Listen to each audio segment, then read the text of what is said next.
Hi friends, 26 வருஷமா இந்தியாவை rule பண்ணிட்டு இருக்கும் ஒரு கார்னா மகேந்திராவோட பொலேரோ கார் தான்.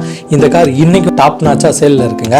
அது மட்டும் இல்லைங்க, நம்ம சிஎம் தளபதி விஜய் அவர்கள் கூட ஆசையா ஓட்டி பார்க்க கேட்ட கார்னா அது மகேந்திராவோட பொலேரோ கார் தான். இந்த கார் யாருக்கு செட் ஆகும், யாருக்கு செட் ஆகாது, இந்த காரோட நிறை என்ன, குறை என்ன, இதை தான் இன்னைக்கு நம்ம வீடியோவில் டீட்டெயிலாக பார்க்க போகிறோம். ஸோ நீங்கள் மகேந்திரா பொலேரோவை பற்றி தெரிஞ்சுக்கணும்னு ஆர்வத்தோடு இருந்தீங்கன்னா இந்த வீடியோ ஸ்கிப் பண்ணாமல் பாருங்கள். மகேந்திரா பொலேரோவை பொறுத்த வரைக்கும் 2000 ஆண்டுலேருந்து அதோட சேல் ஸ்டார்ட் ஆகப்பட்டுச்சு. இன்ன வரைக்கும் 10 லட்சம் நம்பர்ஸ்க்கு மேலே இந்த கார் வந்து சேல் ஆகியிருக்கு. இந்த காரை மக்கள் விரும்பி வாங்குற ஒரே ஒரு ரீசன் பார்த்தீங்கன்னா அந்த விண்டேஜ் லுக்கு தான். அதாவது கிராமப்புறத்துக்காகட்டும் சரி, சிட்டிக்குள்ளே ஆகட்டும் சரி, மலை சாலைகள்லையும் சரி, ஹைவேஸ்லையும் சரி, எல்லாத்துக்குமே பெஸ்ட்டாக இருக்க ஒரு கார்னா அது மகேந்திராவோட பொலேரோ கார் தான். ஸ்பெக்கை பற்றி சிம்பிளாக சொல்லணும்னா 1.5 லிட்டர் 3 சிலிண்டர் இன்ஜின் தான். இந்த காரில் பார்த்தீங்கன்னா டிஏ இன்ஜின் இதுக்கு முன்னாடி பயன்படுத்தி இருந்தாங்க. அதாவது நம்ம சின்ன வயசுலலாம் பொலேரோவில் போனது டிஏ இன்ஜின் கார் தான். அதாவது சவுண்டு நல்லாயிருக்கும், டார்க் நல்லாயிருக்கும், பயங்கரமாக இருக்கும். அந்த கார் பார்த்தீங்கன்னா இன்ன வரைக்கும் நிறைய சாலைகளில் ஓடுறதை பார்க்கலாம். அந்த கார் மேக்ஸிமம் ஒரு 3.5 லட்சம் தாண்டியும் இந்த வரைக்கும் ஹில் ஸ்டேஷனில் பயணிச்சுட்டு தான் இருக்குது. இப்போ பார்த்தீங்கன்னா எம்ஹாக் இன்ஜினில் தான் போயிட்டுருக்கு. எம்ஹாக் இன்ஜினும் புதுசு கிடையாது, பட் இருந்தாலும் டிஏ இன்ஜினா எம்ஹாக் இன்ஜினான்னு கேட்டால் நம்மளை பொறுத்த வரைக்கும் டிஏ இன்ஜின் தான். ஏன்னா சின்ன வயசில் அந்த மலை சாலைகளில் ஊட்டி, கொடைக்கானல், மூணார் போன்ற சாலையில் நம்ம டூர் போகும்போது அந்த சவுண்டு கேட்டதை நம்மளால் மறக்கவே முடியாது இல்லையா? ஸோ இன்று எம்ஹாக் இன்ஜின் வந்துருச்சு. இந்த இன்ஜினும் நல்ல ஒரு ரீஃபைனான இன்ஜினாகவே இருக்குது. காரோட tyre size 15 inch alloy wheel கொடுக்குறாங்க. 60 litre fuel tank, power steering, Android set, அப்புறம் பேசிக்கான சென்சார். ஏன்னா இதுக்கு முன்னாடி வந்த கார்களில் பார்த்தீங்கன்னா சென்சார்னு ஒன்று கிடையவே கிடையாது. இப்போ பேசிக்காக பார்க்கிங் சென்சார், சும்மா சின்ன சின்ன சென்சார் மட்டும் ஆட் பண்ணி கொடுத்துருக்காங்க. இப்போ இந்த கார் யாருக்கு செட் ஆகும்னு பார்த்தோன்னா, நாங்கள் ஒரு செடானோ ஹேட்ச்பேக் காரோ வச்சுருக்கோம். அது யூஸ்டு மார்க்கெட்லையோ இல்லை புதுசாக வாங்கி பயன்படுத்தினோம். இப்போ ஒரு 7 சீட்டர் காராக தேவை. அது மட்டும் இல்லாமல் பட்ஜெட்லேயும் இருக்கணும் அந்த கார். அதுக்கப்புறம் லாங் டேர்மாக யூஸ் பண்ணணும். டீசல் இன்ஜினாக இருக்கணும். ஃபேமிலியோட ஹில் ஸ்டேஷனு, ஹைவேஸ், லோக்கல் எல்லாத்துலேயுமே ஓட்டுறதுக்கு ஒரு சிறந்த காராக இருக்கணும். அந்த காரை நான் எப்போ வேணாலும் எடுப்பேன், எந்த பிரச்சனையும் இருக்கக்கூடாது. அது மட்டும் இல்லை, எனக்கு பயன்படுத்தும் போது அந்த கார் வந்து ரோடு விசிபிலிட்டி நல்லா தெரியணும், சேஃப்டியாக இருக்கணும். சேஃப்டின்றதை நம்ம எதுவாக மீன் பண்ணுறோன்னா, சேஃப்டின்றது காரில் 6 ஏர் பேக் கொடுக்கறது, காரோட பில்டு குவாலிட்டி மட்டும் சேஃப்டி கிடையாது. நம்ம எப்படி அந்த காரை இயக்குறோன்றது தான் சேஃப்டியாக கருதப்படுது. ஸோ சேஃப்டியில், பில்டு குவாலிட்டியிலோ மற்ற விஷயங்கள்லையோ இந்த காரில் கம்மியாக இருந்தாலும், பட் ஆனால் ரோடு விசிபிலிட்டி நல்லா இருக்கிறதுனால, உங்களுக்கு இந்த கார் ஹைட்டாகவும் இருக்கிறதுனால, நீங்கள் அதிகமான ஸ்பீட் இந்த காரில் போகாமல் இருந்தீங்கன்னா உங்களுக்கு ஆகச்சிறந்த கார் மகேந்திரா பொலேரோ தான். இதில் சொல்கிறதெல்லாம் உங்களுக்கு தகுனா உங்களுக்கு இந்த கார் செட் ஆகும். இந்த கார் யாருக்கு செட் ஆகாதுன்னு கேட்டிங்கன்னா, இன்றைய இளைஞர்கள் பார்த்தீங்கன்னா நிறைய ஸ்போர்ட்டி கார்கள் வாங்குறது தான் ஆர்வத்தோடு இருக்காங்க. ஆனால் அவங்க என்னென்ன அந்த காரில் இருக்கணும்னு நினைக்கிறாங்கன்னா, எல்லாமே சென்சராக இருக்கணும், அது மட்டும் இல்லாமல் அதில் பெரிய சிஸ்டம் இருக்கணும், ஒரு கார் வந்து ப்ரைவசியாக இருக்கணும், ஒரு காம்பேக்டாக இருக்கணும் அப்படின்னு நினைக்கிறவங்களுக்கு இந்த கார் செட் ஆகாது. ஏன்னு கேட்டிங்கன்னா, மகேந்திரா பொலேரோவை பொறுத்த வரைக்கும் இது ஒரு விண்டேஜ் லுக்கில் இன்ற வரைக்கும் வடிவமைச்சிட்டு இருக்காங்க. இதோட ஸ்க்ரூ, போல் நட்டு எல்லாமே பார்ப்பதுக்கு விசிபிளாக தெரியும் உங்களுக்கு. அது மட்டும் இல்லாமல் இந்த காரில் வந்து குஷன்ஸ் வந்து கம்மி தான், சொகுசு அதிகப்படியாக இருக்காது. இன்றைய இளைஞர்கள் எல்லாருமே ஸ்பெக் வைஸ் ஆகட்டும் சரி, ஃபியூச்சர் வைஸ் ஆகட்டும் சரி, எல்லாமே வந்து ஒரு ஆட்டோமேஷனோட ஒரு தனித்துவமாக யூனிக்னஸாக இருக்கணும்னு ஆசைப்படுவாங்க. ஸோ அப்படியேப்பட்டவர்களுக்கு இந்த மகேந்திரா பொலேரோ செட் ஆகாது. இப்போ மகேந்திரா பொலேரோவோட பாசிட்டிவ் சைடை பற்றி பார்த்துடலாம். பாசிட்டிவில் நம்ம ஃபஸ்ட்டாக சொல்ல போகிறது, நீங்கள் புதுதாக ஒரு கார் வாங்கியிருக்கீங்க, இல்லை ஆல்ரெடி ஒரு கார் வச்சுருக்கீங்கனாலும் அந்த காரை எல்லா விதமான இடத்துக்கும் நீங்கள் எடுத்துகிட்டு போக முடியாது. ஏன்னு கேட்டிங்கன்னா, இப்போ ஒரு ஹில் ஸ்டேஷன் எடுத்துகிட்டு போகிறீங்க, ஒரு ட்ரக்கிங் எடுத்துகிட்டு போகிறீங்கன்னா அந்த காரை எடுக்கிறதுக்கு யோசிப்பீங்க. ஏன்னா அந்த கார் ஹில்ஸில் நல்லாவே ட்ராவல் பண்ணுமா, எதுவும் ப்ராப்ளம் வருமா, அது மட்டும் இல்லாமல் விசிபிலிட்டி சரியாக தெரியாது, நல்லா கீழே உட்காந்துருக்க மாதிரி இருப்பீங்க. ஸோ உங்களுக்கு பார்வை வந்து அந்த பேனட் விசிபிள்லாம் தெரியாமல் லெஃப்ட் சைட் ஜட்ஜ்மெண்ட்டில் குழப்பம் அடைந்து அந்த இடத்துல ஸ்க்ராச்சஸ் ஏற்படும். இந்த மாதிரி நிறைய விஷயங்கள் இருக்குது. அதுவும் இல்லாமல் நீங்கள் ஃபுல்லி லோடடாக போகும்போது அந்த காரோட இழுவை திறன் கம்மியாகும்.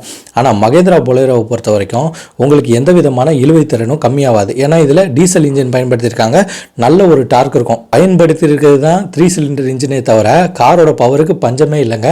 அதாவது நீங்கள் ஹில் ஸ்டேஷனில் ரேர் வீல் டிரைவிங்கோட போகும்போது நல்லாவே உங்களுக்கு சப்போர்ட் கிடைக்கும். நீங்கள் ஃப்ரெஷ்ஷராக ஒரு காரை ஓட்டுறீங்கன்னா கூட இந்த காரை தைரியமாக ஓட்டலாம். இதே பழைய பொலேரோ கார்களை எடுத்துக்கிட்டிங்கன்னா அதில் ஸ்டேரிங் கொஞ்சம் டைட்டாக இருக்கும். இதில் பார்த்தீங்கன்னா ஸ்டேரிங் பிளேட் நல்லாவே இருக்கும், உங்களுக்கு எந்த விதமான பிரச்சனையும் வராது. செகண்டு, ஒரு 7 சீட்டராக நம்ம ஒரு கார் வாங்க போகிறோம் அப்படின்னா அந்த கார் எல்லாத்துக்குமே யூஸ் பண்ணலான்ற ஒரு கார்னா அது மகேந்திரா பொலேரோ தான். ஸோ 7 சீட்டர் ஆப்ஷனும் கிடச்சிருச்சு. உங்களுக்கு பார்ப்பதற்கும் நல்ல ஒரு ஜைஜாண்டிக்கான லுக்கு, நல்ல ஒரு எஸ்யூவி டைப்பில் இந்த கார் இருக்கும். தேர்டு பார்த்தீங்கன்னா இந்த காரோட மைலேஜ். இவ்வளோ பெரிய கார் வாங்குறமே, இந்த காரோட மைலேஜ் நம்மளுக்கு கிடைக்குமான்னு கேட்குறவங்களுக்கு தாராளமாக இந்த காரோட மைலேஜ் வந்து ஆக்சுவலாக நீங்கள் 15க்குள்ளே இந்த காரோட மைலேஜ் எடுக்கலாம், நீங்கள் போகிற ஸ்பீடை பொறுத்து இருக்குது. அடுத்தது முக்கியமானது இந்த காரோட டயர் சைஸ் தான். 15 இன்ச் அலாய் வீல் என்ன மாதிரி இடத்துல நீங்கள் அசால்ட்டாக ஓட்டிட்டு போகலாம். முக்கியமான விஷயமே இந்த காரோட மெயின்டெனன்ஸ் தான். அதாவது இவ்வளோ பெரிய வண்டியாக இருக்குது, டீசல் இன்ஜினாக இருக்குது, மெயின்டெனன்ஸ் அதிகமாக வரும். மகேந்திரானாலே செலவு அதிகமாக வைக்கும்னு சொல்லுவாங்க. ஆனால் மகேந்திராவில் மற்ற கார்கள் எப்படின்னு நமக்கு தெரிய வரல. ஆனால் பொலேரோவை பொறுத்த வரைக்கும் நம்ம பிரதர் கூட வச்சிருக்காரு. அந்த காரை தைரியமாக நீங்கள் நம்பி எடுக்கலாம். உங்களுக்கு லோக்கல் மெக்கானிக்லேருந்து மகேந்திராவோட ஆத்தரைஸ்டு சர்வீஸ் சென்டரில் விட்டு எடுத்திங்கனாலும் பெரிதளவில் செலவு வராது. ஃபைனலாக இந்த காரோட பாசிட்டிவ் பார்த்தீங்கன்னா எல்லாருக்குமே இந்த காரை ஒரு தடவையாச்சும் ஓட்டி பார்க்கணும்னு தோணும். ஏன் நம்ம சிஎம் விஜய் அவர்கள் கூட இப்போ புதிதாக வழங்கப்பட்டிருக்க மகேந்திரா பொலேரோ கவர்மெண்ட் வெஹிக்கிளை நான் ஒரு வாட்டி ஓட்டி பார்க்கட்டுமான்னு கேட்டு ஆசைப்பட்டு ஓட்டியிருக்காருல. அவர் பார்க்காத காரா அப்படி இருந்தும் அவருக்கு இந்த காரில் இன்ட்ரெஸ்ட் வருது பார்த்தீங்களா. ஸோ இதுதான் மகேந்திரா பொலேரோ காரோட ஒரு தனித்துவமே. இப்போ மகேந்திரா பொலேரோவோட நெகட்டிவ் சைடை பற்றி பார்த்துடலாம். நெகட்டிவில் நம்ம ஃபஸ்ட்டாக சொல்ல போகிறது டீசல் இன்ஜின். என்னப்பா டீசல் இன்ஜின் தான் நல்லாயிருக்கும், டீசல் ரேட்டு கம்மியாக இருக்கும், மைலேஜ் நிறைய கிடைக்கும்னு சொல்லிட்டு டீசல் இன்ஜினே குறை சொல்கிறியாப்பான்னு கேட்குறவங்களுக்கு, அதாவது டீசல் இன்ஜினை பொறுத்த வரைக்கும் அதிகமான ஓட்டம் அந்த வண்டிக்கு நீங்கள் கொடுக்கலன்னா உங்களை ஓடுற நிலைமைக்கு ஆளாக்கிடும். அதாவது அடிக்கடி மெக்கானிக் செட்டு கூட்டு போக வச்சிரும். அது மட்டும் இல்லாமல் இந்த காரில் நீங்கள் டீசல் லெவலை நீங்கள் சரியாக மெயின்டைன் பண்ணலன்னா உங்களுக்கு அது மெயின்டெனன்ஸ் காமிச்சிருங்க. ஆமாங்க, டீசல் லெவலில் வந்து எப்போவுமே டீசல் இருந்துக்கிட்டே இருக்கணும். காரில் எக்ஸ்ட்ரா நம்ம வெளியே போகிற மட்டும்தான் போட்டுக்கணும். அதை விட்டு ட்ரை பண்ணி ஓட்டுறதெல்லாம் பழக்கம் வச்சுருந்தோன்னா அது வந்து டைனமோ, டீசல் ஃபில்ட்ரு, இந்த மாதிரி நிறைய விஷயங்களில் சிக்கல்கள் ஏற்படுத்தும். மகேந்திரா பொலேரோ வாங்குற காசுக்கு அழகாக நம்ம சுசுக்கியோட எர்டிகா எடுத்துகிட்டு போயிடலாம் தான் ஃபேமிலியோட ஆப்ஷனாக இருக்கும். எர்டிகாவை பொறுத்த வரைக்கும் 7 பேர் உட்காந்து கம்ஃபர்டபுளாக பயணம் செய்யலாம். சரி, எர்டிகா கூட வேண்டாம்ப்பா, அதுக்கும் கம்மியான காசில் ஒரு 7 சீட்டராக வாங்கினா ட்ரைபர் அந்த மாதிரி போயிடுவீங்க.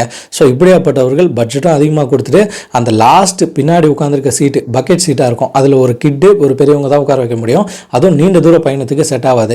குறைஞ்சது ஒரு 100 கிலோமீட்டருக்குள்ளே உட்காரலாம். அதுக்கு மேலேயும் உட்காரனா அவங்களுக்கு மனப்பொறுமைகள் ரொம்பவே தேவைங்க. ஏன்னா நம்மளே அந்த இடத்துல உட்கார மாட்டோம். சின்ன வயசில் உட்காந்துட்டு போயிருப்போம், இப்போ நம்மளால் உட்கார முடியாது. பொலேரோவை பொறுத்த வரைக்கும் ஒயிட் கலர் நீங்கள் சூஸ் பண்ணிட்டீங்கன்னா, அதாவது கவர்மெண்ட் வெஹிக்கிளா இல்லை உங்கள் வெஹிக்கிளானே தெரியாது. வெளியே எங்கேயாச்சும் எடுத்துகிட்டு போகும்போது இந்த மகேந்திரா பொலேரோவை ஒரு ஹோட்டல் வாசலையும் எங்கே நிறுத்துனீங்கன்னா அந்த காரோட ரிச் லுக்கு கம்மியாக தெரியும். ஏன்னா கவர்மெண்ட்டில் இருக்கவங்க இந்த காரை நிறைய பயன்படுத்துறதுனால ஒரு யூனிக்னஸ் தனித்துவமாக இருக்காது. அது மட்டும் இல்லாமல் ஏன்னா ஏசி வந்து போட்டவுடனே உங்களுக்கு ஃபுல் ஏசி வச்சிங்கன்னா ரொம்ப சவுண்டாக வரும். கரகரன்னு ஒரு சவுண்டு கேட்டுக்கிட்டே இருக்கும். நீங்கள் ட்ரைவ் பண்ணிட்டு போகும்போது அதுவே உங்களுக்கு டிஸ்டர்பன்ஸாக இருக்கும். செகண்ட் பார்த்தீங்கன்னா சஸ்பென்ஷன் கொஞ்சம் ரஃபாக தான் இருக்கும். ஏன்னா காட் ரோட்ஸ்க்கு ஏற்ற மாதிரி தான் இந்த காரோட வடிவமைப்பும் இருக்குது. ஃபைனலாக பொலேரோவோட நெகட்டிவ்னு நம்ம பார்த்தோன்னா இந்த காரில் சொகுசும் இல்லை, இன்றைய காலத்துக்கு ஏற்ற மாதிரி ஃபியூச்சர்ஸும் இல்லை. இது மட்டும் தான் இந்த காரில் நெகட்டிவ் சைடாச்சே தவிர மற்றபடி எல்லாமே பாசிட்டிவில் பெஸ்ட்டாக தாங்க இருக்குது. ஓகே நண்பர்களே, நீங்கள் மகேந்திரா பொலேரோ காரை வாங்குவீங்களா? மகேந்திரா பொலேரோவில் பயணம் செஞ்ச அனுபவங்கள் இருந்தாலும் சரி, இந்த கார் இன்னைக்கு நடைமுறைக்கு செட் ஆகுமான்றதையும் நம்ம கமெண்ட் பாக்ஸில் மறக்காமல் போடுங்க. இதே போன்ற மோட்டார் சார்ந்த செய்திகளை நம்ம சேனல் வாயிலாக தெரிந்து கொள்வதுக்கு இந்த மிதுன் ஸ்டோரி சேனலை சப்ஸ்கிரைப் பண்ணுங்கள், ஷேர் பண்ணுங்கள், லைக் பண்ணுங்கள். நீங்கள் பண்ணுற ஒவ்வொரு ஷேர், சப்ஸ்கிரிப்ஷன், லைக்கில் மட்டும்தான் எனக்கு அடுத்தடுத்த வீடியோ போஸ்ட் பண்ணுறதுக்கு உந்துதலாக இருக்குன்றதை என்றைக்குமே மறந்துடாதீங்க. நான் உங்கள் மிதுன், அடுத்த காலையில் சந்திப்போம். பை.